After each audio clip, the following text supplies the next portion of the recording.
Salutations révolutionnaires.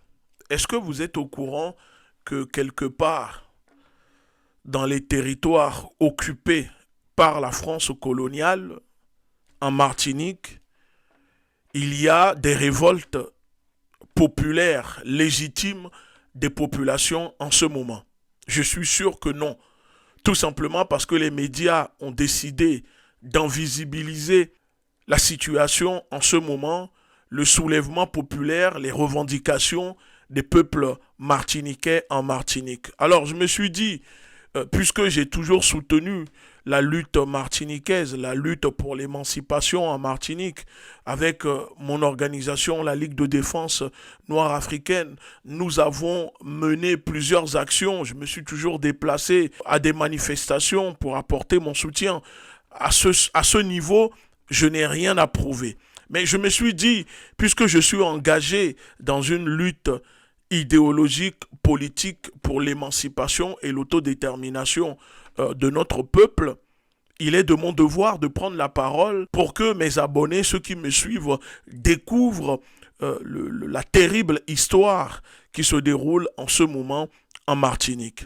Alors, encore une fois, vous pouvez le constater que les médias impérialistes, les organes de propagande du gouvernement français tentent de diaboliser et de faire passer les habitants, les citoyens qui se révoltent en Martinique pour des personnes violentes, en nous parlant de déferlement inédit de violence. Oui, c'est-à-dire que à chaque fois, ces organes sont là pour faire passer pour le méchant et l'oppresseur pour la victime. Oui, c'est leur spécialité. Prendre la place des personnes qu'ils colonisent, qu'ils exploitent, qu'ils tuent, qu'ils assassinent. Nous sommes à l'ère des réseaux sociaux et on peut déconstruire cela.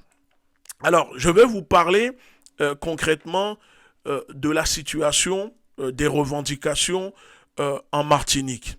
Pour moi, la question des revendications martiniquaises et de leur légitimité ne peut être niée ni dissociée de l'histoire coloniale de la France et des structures économiques qui la sous-tendent. Non, on ne peut pas.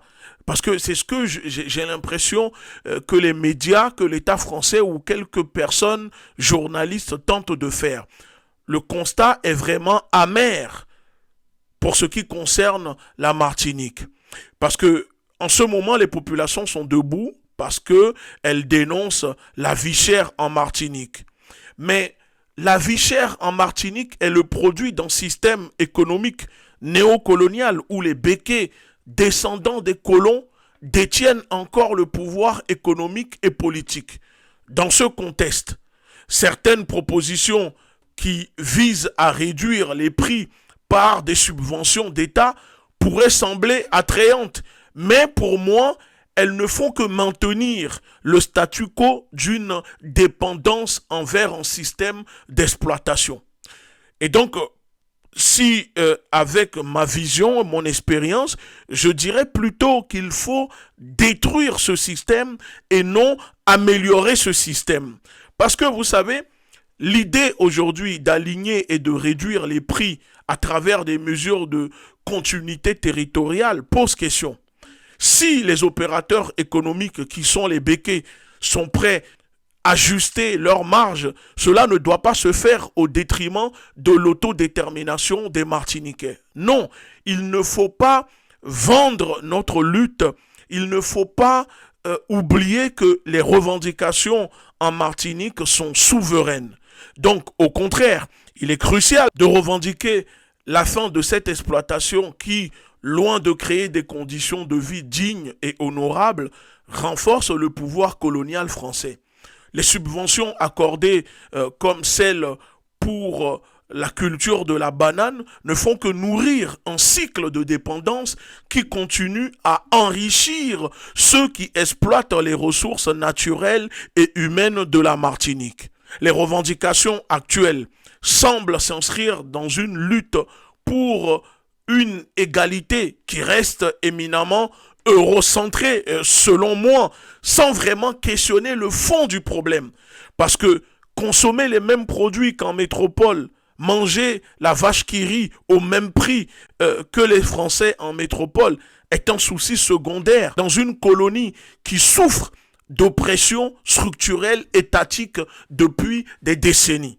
Donc, cette lutte pour l'égalité, encouragée par certains élus corrompus, acteurs de la société civile, complices, qui arrangent les affaires des dominants de l'État français, détourne les Martiniquais, je dirais plutôt une partie de la population martiniquaise de leur objectif fondamental. Et me diriez-vous, quels sont ces objectifs fondamentaux? L'autodétermination, l'émancipation et la liberté et la reconnaissance identitaire et culturelle en tant que peuple indépendant. Donc, si on se base là-dessus, les revendications, cela exigeait la fin de l'exploitation et de la tutelle coloniale et non simplement des conditions d'une exploitation coloniale existante. Le fait que plus de 80% de la consommation martiniquaise soit constituée de produits importés pose la question de la souveraineté alimentaire. Les béquets, en se concertant principalement sur la canne à sucre et la banane, négligent la diversité agricole dont la Martinique pourrait bénéficier.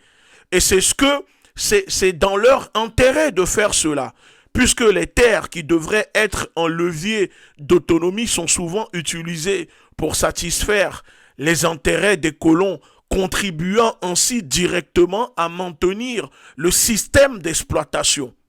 Vous comprenez? Et donc, depuis le début de ces révoltes légitimes, on constate aussi le retour des CRS en Martinique après plusieurs décennies. La CRS 8, une unité d'élite. Sa mission première, le maintien de l'ordre de haute intensité. Cette unité de la compagnie républicaine de sécurité a été créée en 2021 par Gérald Darmanin, alors ministre de l'Intérieur et des Outre-mer. Cette CRS 8 a une spécialité, intervenir sur des faits de violence urbaine particulièrement fortes. Mais voilà, depuis les émeutes de décembre 1959, aucune compagnie républicaine de sécurité n'avait été autorisée à intervenir en Martinique. Décision inscrite dans la motion du Conseil général du 24 décembre 1959, puis décrétée par le général de Gaulle peu de temps après. Une interdiction souvent dénoncée par des syndicats de CRS, comme le prouve ce tract. Il rappelle que ce corps est le seul à être spécialisé dans le maintien de l'ordre.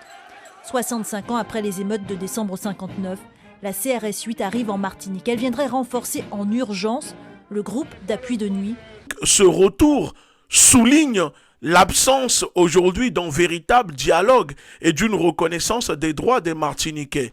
Parce que le souvenir des émeutes de 1959 et des luttes menées depuis ne doit pas être oublié. Au contraire, il doit servir de fondation pour construire un mouvement autonome qui s'affranchit des anciennes chaînes de dépendance.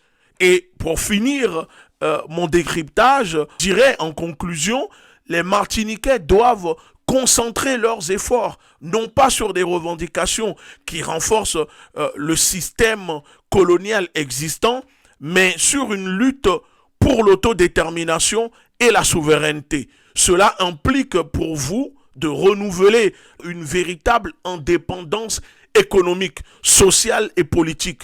La lutte pour cela doit se tourner vers l'émancipation totale, loin des subventions qui maintiennent la dépendance, favorisant ainsi un avenir dans lequel les Martiniquais peuvent s'affirmer pleinement en tant que citoyens libres et égaux.